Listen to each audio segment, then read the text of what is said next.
Bueno, nosotros somos mí. En pocas palabras, estas son las cosas. Como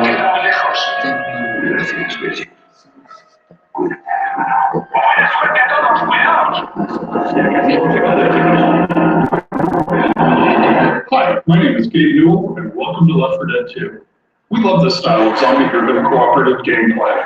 Tom Leonard and the rest of the Left 4 Dead 2 team had a great time building on the design and game mechanics of the original, and we hope you have as much fun playing the game as we did making it.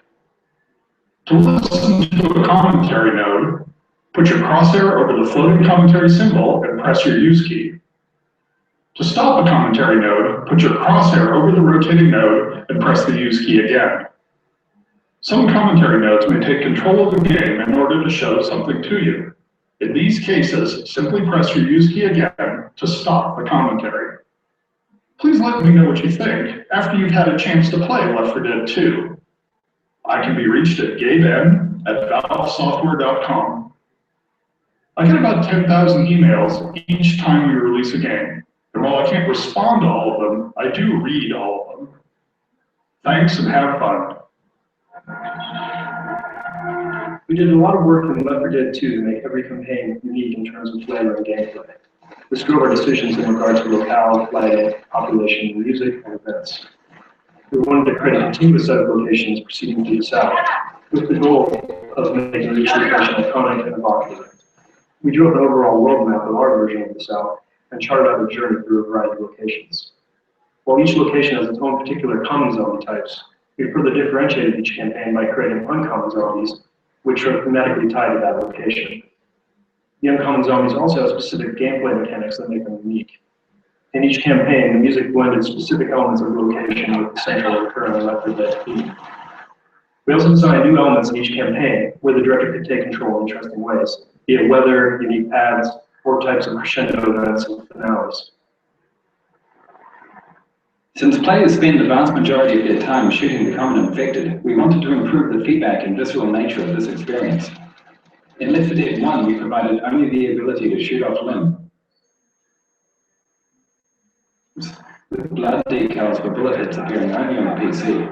Now, in Left 4 Dead 2, there are 43 unique ways to damage an infected, from gunfire through melee weapons all the way up to explosive damage. Because many of these wounds are non-fatal, players are able to wound an infected in all months, resulting in about 780 possible damage combinations.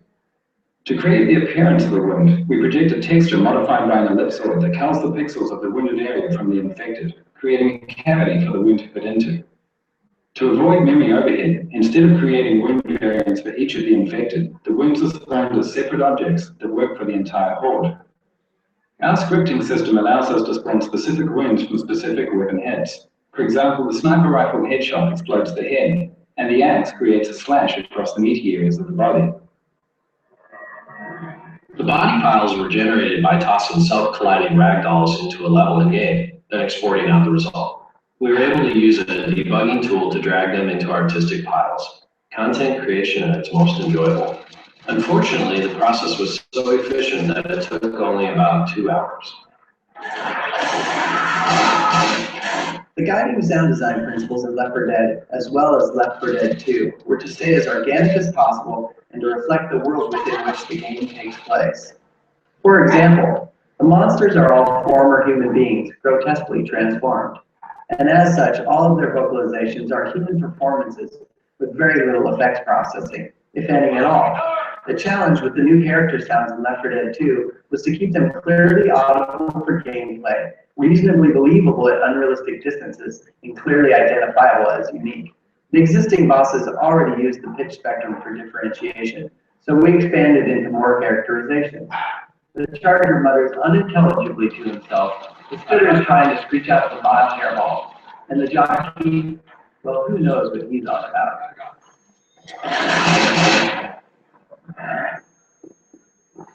When deciding what to do about the music for Left 4 Dead 2, we faced some interesting challenges. Some of the music in Left 4 Dead 1 plays an iconic and important role in gameplay, and we felt that it shouldn't really be changed. On the other hand, the game is set in the southern United States, which is rich with musical identity, so we also felt that adding some local flavor to each campaign would really help set the tone for that kind of thing. The solution to bridging the gap between the new local campaign music and the more traditional horror music from the first game was solved in several ways. First, we kept all the original themes from Left 4 Dead 1, but arranged them in a style consistent with the local campaign's theme. Second, we wrote an overarching set of cinematic Southern goth pieces for the entire game. Finally, we wrote new pieces for the new characters in the style of Left 4 Dead 1. By doing all of this, we established that these are new characters in new places, but they're sharing the experience of everyone else in the Left 4 Dead universe.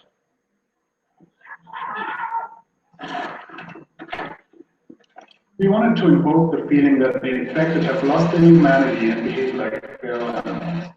Seeing their eyes glow in the dark, like those of a deer in headlights, helps illustrate this.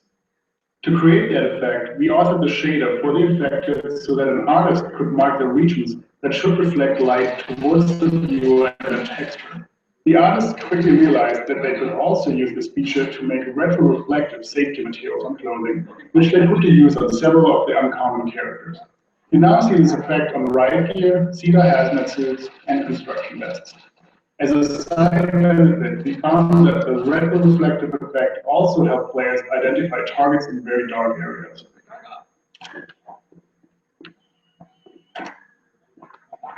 This restaurant was one of the first areas populated with tables and chairs. In early playtests, the survivor would put a boomerang, and the resulting explosion sent tables and chairs flying everywhere. It was a great effect.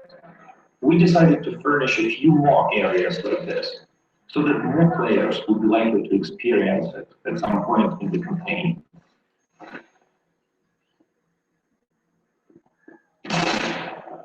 Recarga.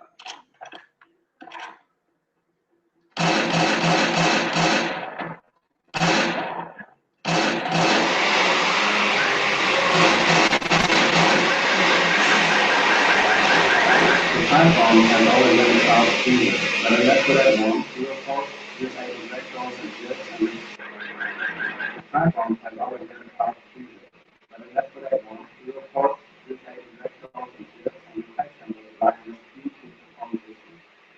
This time, we use lead systems, use vector solver, and use after effects to finally return to our original vision. The platform covers little telescopic damage to the affected power, with the light of gamers to design the light.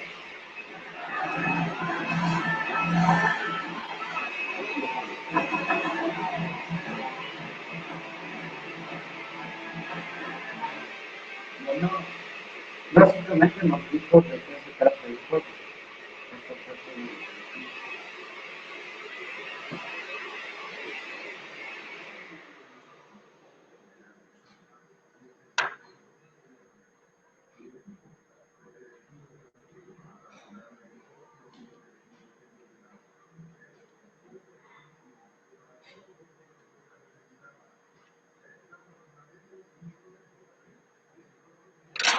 La espalda no va blindada. Podríamos necesitarla. ¡Recarga!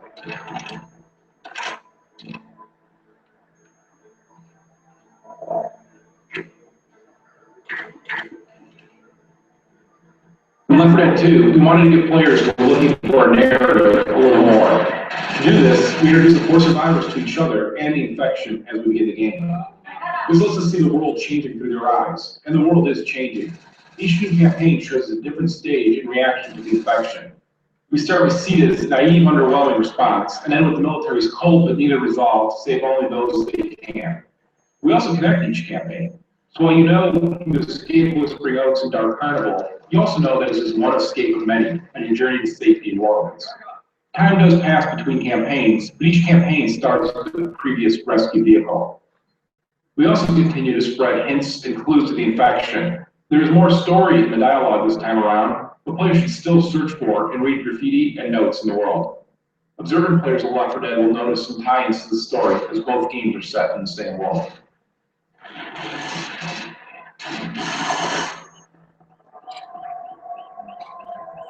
The new special infected were designed with a variety of goals in mind. They need to fill in gaps left by the other specialists. They need to provide interesting combos with other infected, and they need to offer a new, fun set of skills for players to master, whether they are playing as or against the infected. When we began Left 4 Dead 2, We had a list of several dozen infected types that have been discussed over the past several years. We added a fair number of new designs to those, and eventually whittled our list down to the final three: the charger, the spitter, and the jockey. The best survivor teams stick close together and buckle down under attack, quickly fending off infected attacks. To provide an opening for the infected to capitalize upon, we created the charger. His charge attack not only separates members from your group, but will bowl down tightly clumped survivors, giving a few crucial moments for the other infected to attack. The only non-boss infected who's immune to being bashed, his design encourages players to keep a quick trigger finger and a watchful eye on their companions, while also keeping their distance. The spitter's area of denial attack serves a variety of purposes. While the initial pool of acid permits a few moments for escape, its damage increases as the acid begins to do its work. Lingering in or passing through the pool of acid is a dangerous proposition, and it can quickly force a group of survivors out of a tight spot, or drive a wedge between members of a group. The jockey is the one special that retains control after he's begun his incapacitating attack. He's also the only special that allows a survivor to maintain enough control to fight back. The well-paid jockey has many ways of driving a survivor to a deadly end, either at the hands of other infected, or through the environment itself. Just getting a survivor far enough out of the group for another special to prey upon is often the jockey's greatest strength. All of these special types provide unique opportunities for combined attacks alongside the classic hunter, smoker, and boomer. The park started out having several paths that were dynamically changed for added replayability. However, playtesters found the path confusing. When we removed the dynamic objects that forced survivors to go in certain directions, we found that having all paths open led to a better experience. Players still spend a lot of time in the park, but they could choose to go different ways every time they played the level.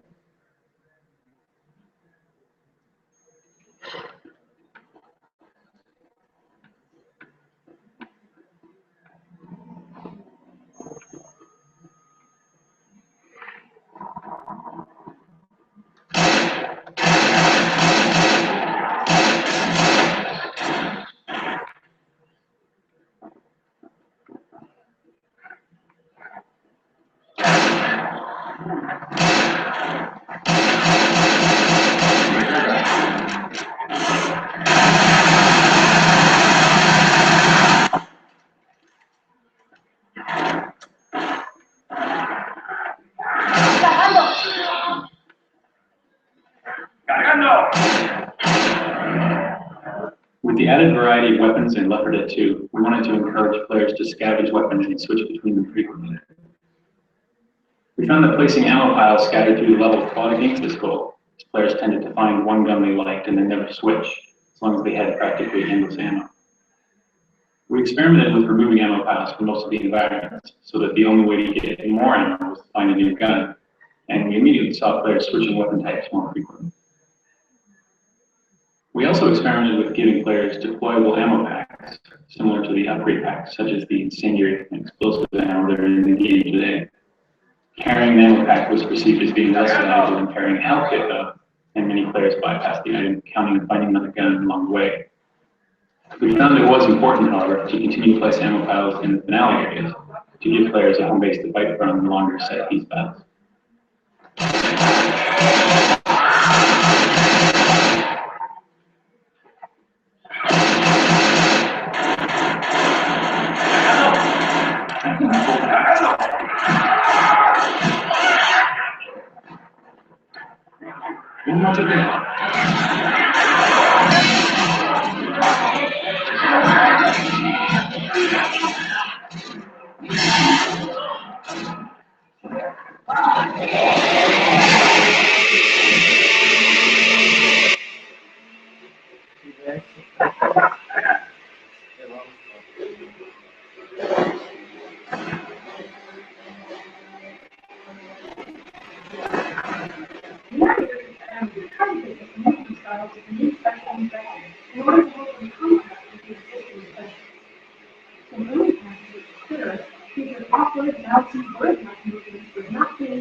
international actors again need to be more aggressive. Such movements also would cause problems in delivering the character and leading its intentions in names, especially in verses names. They also can short to the limitations in the character's original human state and considerably the start of his infection. The jockey's final movement pass has him on two legs with just the right touch of animal inspiration. A menacing predatory hunch and hands bent rather like a praying mantis, ready to give survivors a big, deadly hug. In Left 4 Dead 1, long narrow hallways usually meant relative safety for survivors. One player could cover the front and another could cover the rear, while players in the middle healed. With the addition of the charger, however, the long and narrow hallways in Left 4 Dead 2 turn out to be extremely dangerous.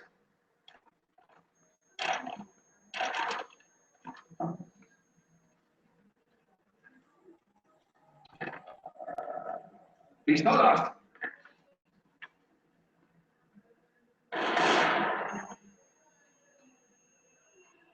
¿Una botella de vómito?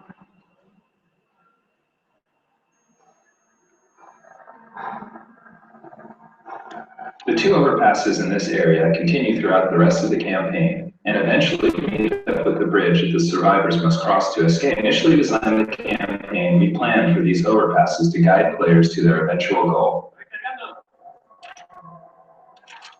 ¡Cargando!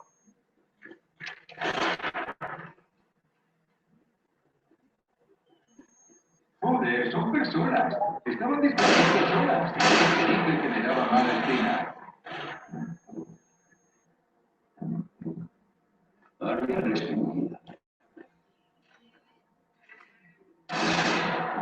Píllame la vida.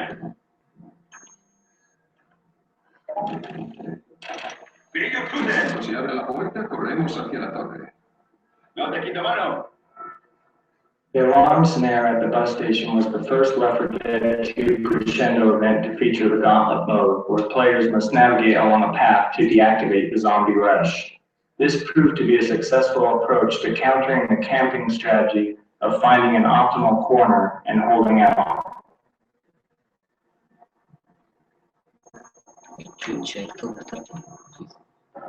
¡Apagad la alarma! No, viene la pinche, no. ¡Fuera el arma! Allí.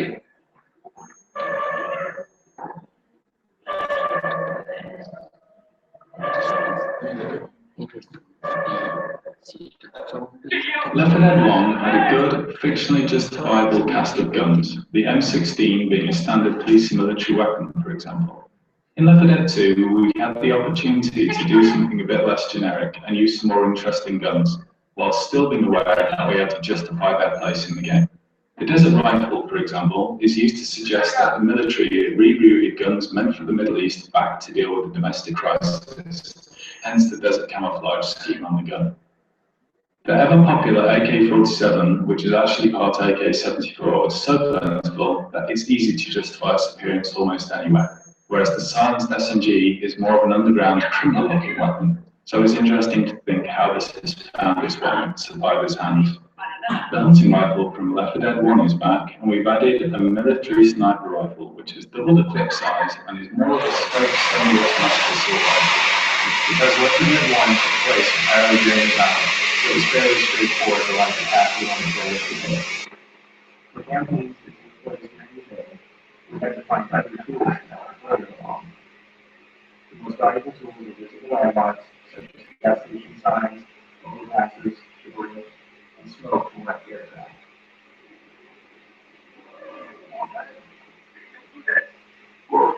As was our efforts to replace the first aid kit, replacing paint lighting was a challenge. Initial versions of the drill allowed players to go faster and perform certain actions faster, such as reviving other players. But the drill might give you temporary health points, which is enough. The call for injured players who want a full speed hit, so the drill needs something extra. To extend the actions that can be affected by a drill, shortening the time it takes to use health kits, defibrillators, and upgrade packs. Despite the player beyond the normal maximum speed, it made them resistant to being slowed down by hits from the infected. Although it doesn't give as much health as the pain pills, we found many interesting strategies began to emerge from the well-timed use of the drill.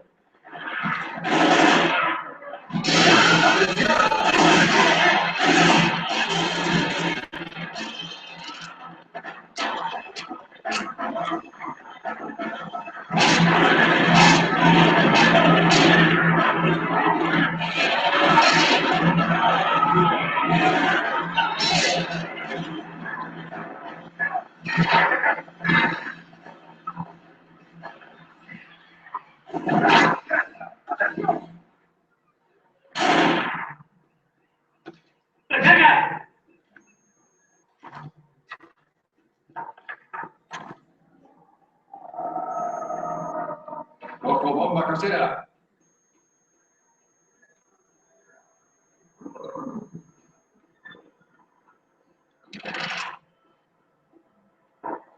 ¿Me podrían ayudar?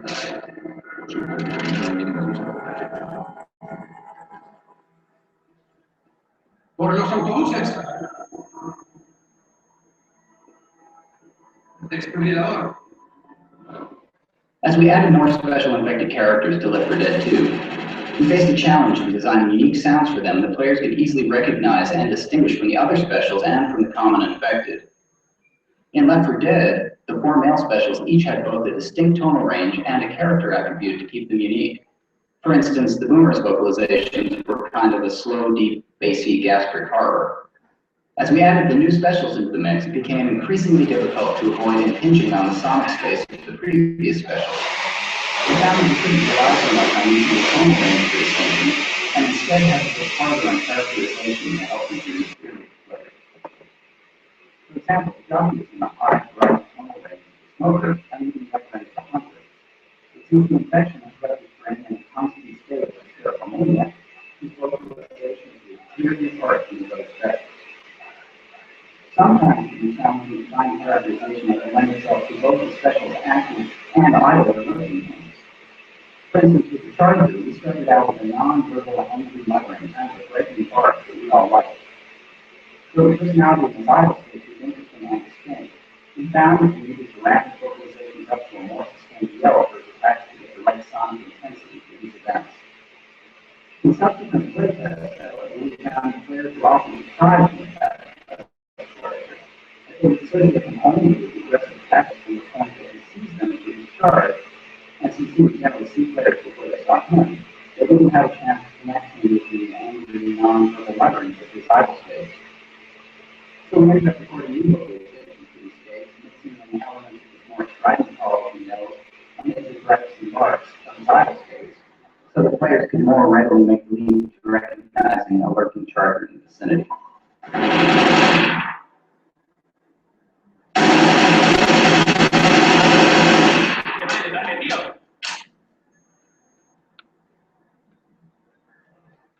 The source engine animation system is a powerful tool that lets us create animations procedurally instead of authoring each of them individually. There are various reasons for doing this, which become clear when we consider the challenge of animating the jockey riding a survivor.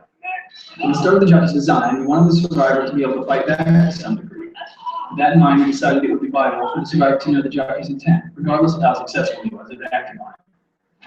So even though you may be stuck against the table going nowhere with a jockey on your back, we want you to understand that the jockey is really trying to get you out that door at the end of the room, and around the corner where your friends can't help you.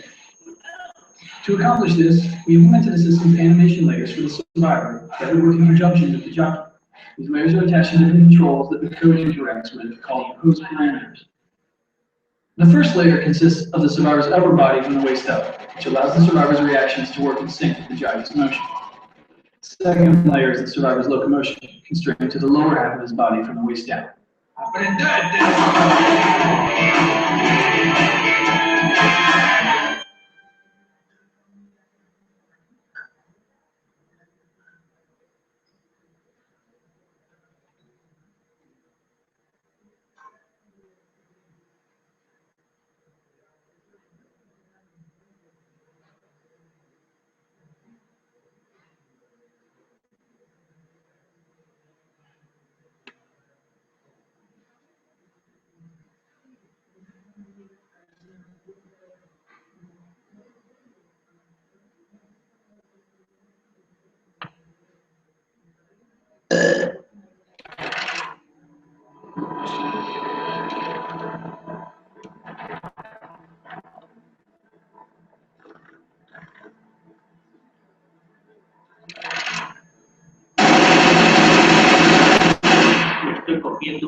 Up until Left 4 Dead 2, all playtests conducted at Valve required an observer from the team to sit behind each tester and observe them directly.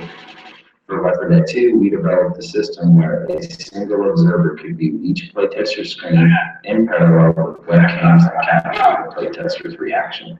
We recorded every playtest so we could go back and reference specific moments at will.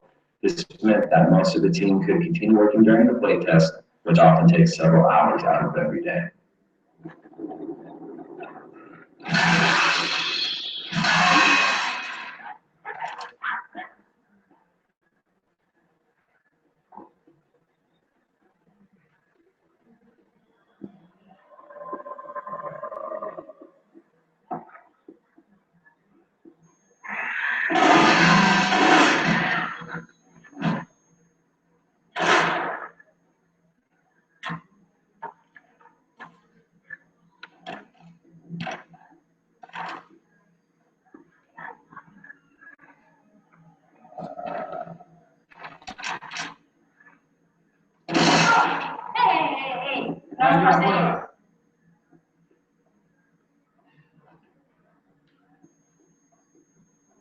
Una guitarra.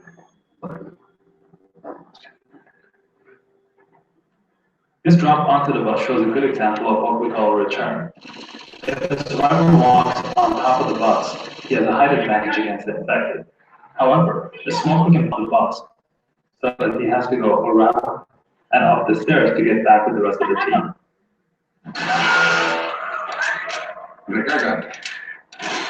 Setting fires to zombies was always a high point in Left 4 Dead, and we wanted even more ways to let zombies on fire in Left 4 Dead 2. This dream gave rise to incendiary ammo. Initially, we dispensed incendiary ammo and later explosive ammo from fixed ammo boxes placed through the level. These boxes could be used many times by a player. But while this was fun for playtesters, we found that they were either hesitant to progress away from the item or hoarded the special ammo until they really needed it. We tried replacing one of our previous experiments, the ammo pack, with a version that deployed a one use per player ammo upgrade box. This allowed players to carry the upgrade pack until they sensed they would need a little more firepower in an upcoming arena. And the player carrying it gets the satisfaction of providing a substantial buff to his teammates.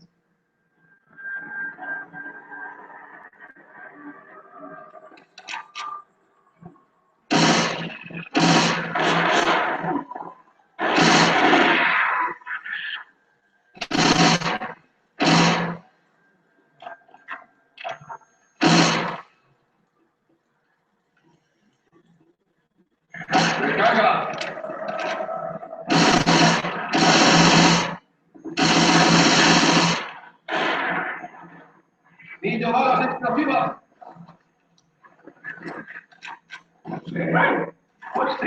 Gente.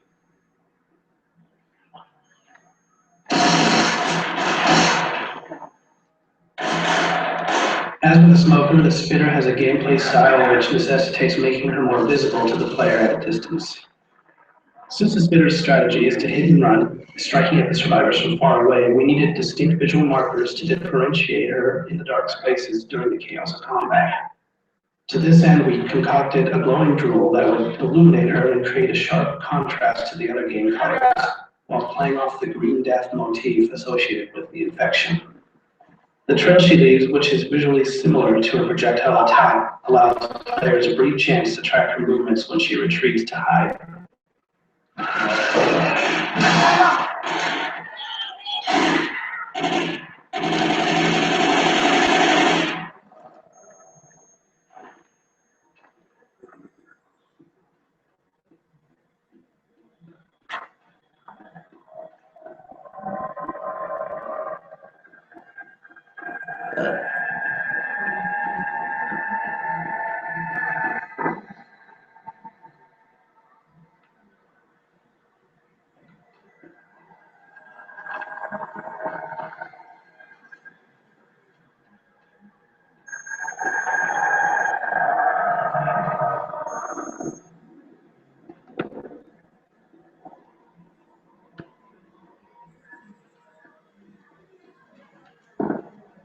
Este helicóptero no lo derribaron zombies.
The laser sight weapon upgrade came from an experiment during the development of the first Left 4 Dead, though we didn't end up shipping it at the time. While developing Left 4 Dead 2, when we were talking about interesting items that players could scavenge out of the levels, we remembered the visual impact of those red laser beams. The original intention of the item was to increase the accuracy of the guns, but the more valuable benefit was accidental. You can now see where the other members of your team were aiming. We also liked the choices that confronted players when they had to decide whether or not to swap out their upgraded weapon for one of a different style.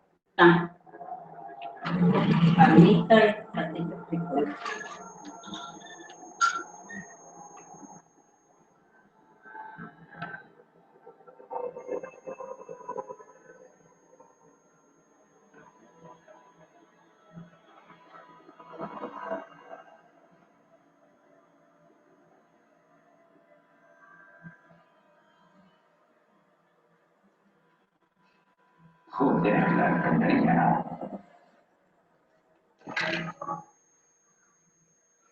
Ay, ay, ay.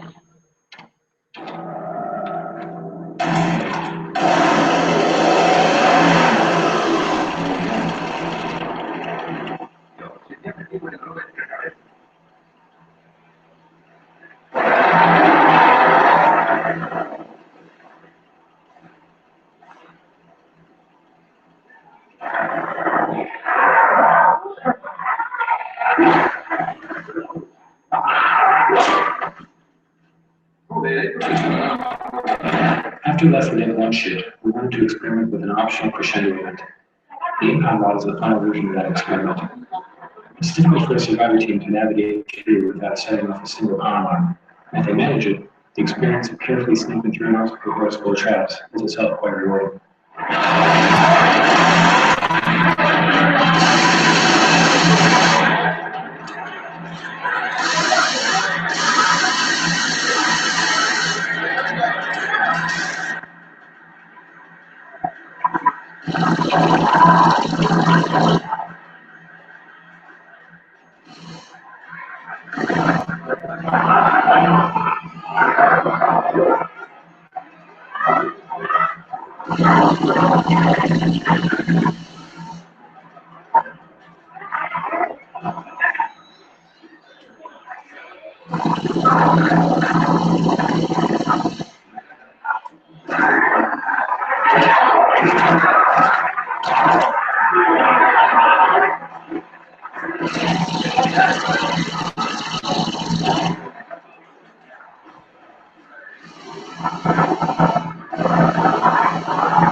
Since managing health with the first aid kit is such a large part of the player's decision process, finding a new item for the backpack slot proved to be difficult.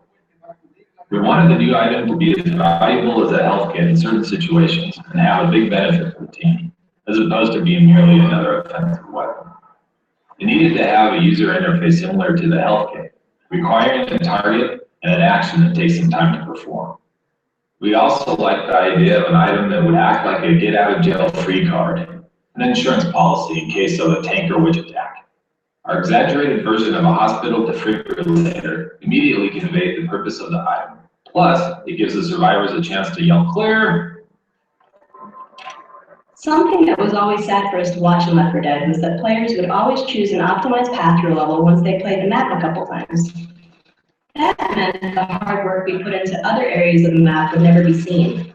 So one thing we wanted to add in Left 4 Dead 2 was the ability for the AI director to change the path of survivors through a level, so they had to take a different path each time. The cemetery contains one example of this new approach. There are 4 different paths that the AI director can create for the survivors. It does this by spawning in and out particular crypts and gates.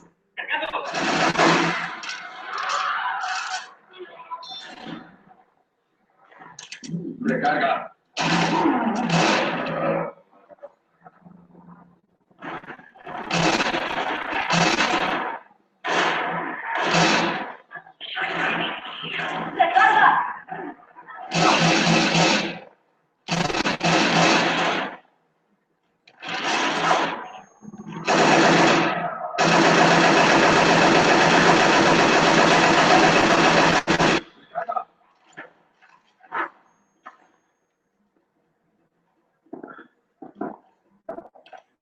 Recarga.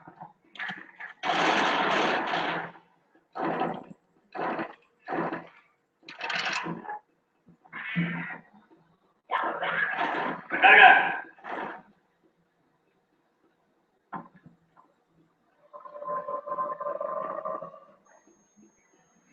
Cargando.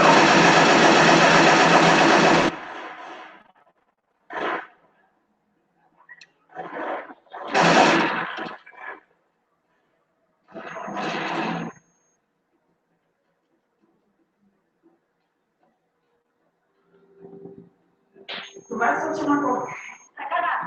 No tengo voz. ¿Para el tamarindo? No, yo creo que ¿Entiendes? Déjalo bien.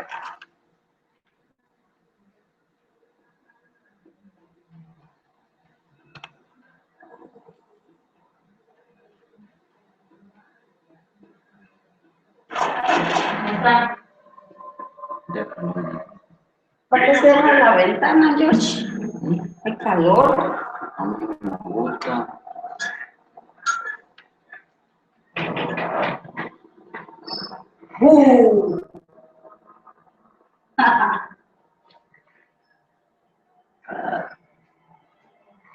Ese celular no se lo das cuenta y me ayuda.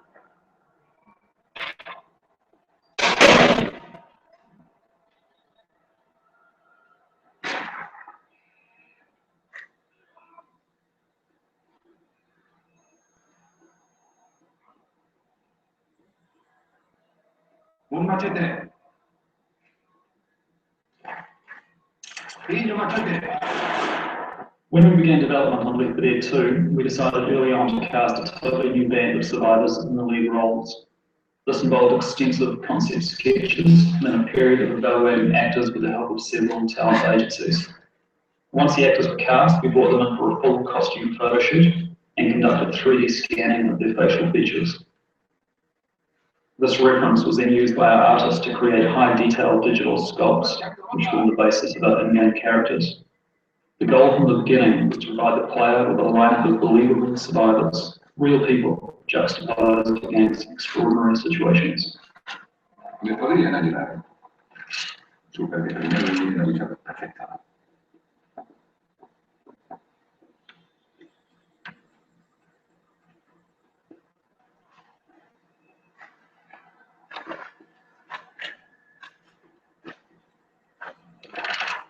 ¡Refugio!